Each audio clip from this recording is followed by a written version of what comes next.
આખું મહાભારત સૌથી મોટો ગ્રંથ હિન્દુ ધર્મનો હોય તો મહાભારત.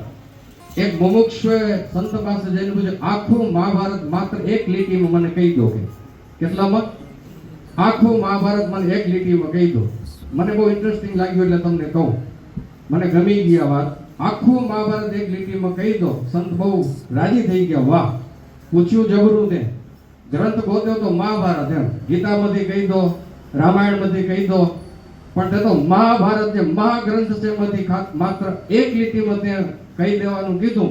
એટલે એટલું જ તને કહું, આખું મહાભારત માત્ર એક લીટીમાં. એટલે જો તમારા કર્મ સારા હશે તો ભગવાન તમારી સાથે હશે, અને જો કર્મ ખરાબ હશે તો ભગવાન તમારી સામે હશે. તમને સાથે રાખવાય કે સામે રાખવાય તમારી ઉપર છે. પાંડવોના કર્મો સારા હતા તો ભગવાન સાથે રહ્યા. કૌરવોના કર્મ ખરાબ હતા તો ભગવાન એની સામે રહ્યા. અને ભગવાન જેની સામે રહ્યા એનું શું થયું? કૌરવોને ફોન કરજો તમારી હાલત શું થઈ.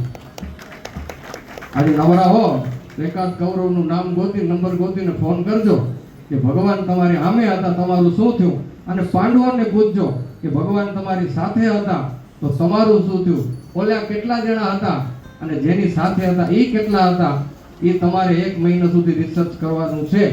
આપણે કર્મ કેવા કરીએ છીએ એ મને મારું જોવાનું છે કે ભગવાન મારી સાથે રહેશે. ઘણા એમ કે ભગવાન સાથ નથી આપતા, બધે નથી આપતા એ સાથ. જેના જેવા કર્મ હોય ને, પાંડવો અને કૌરવો કાકાઈ સમજે ને શું કહેવાય, કાકાઈ ભાઈ જ હતા. પણ ભગવાન તો કેના ભેગા રહ્યા એ તમને વિચારવાનું છે. ભગવાન ગમે એના ભેગા રહેતા નથી. તો આપણે કર્મ સારા કરશું તો ભગવાન સાથે રહેશે, અને કર્મ જો ખરાબ કરશું તો શું કરશે ભગવાન?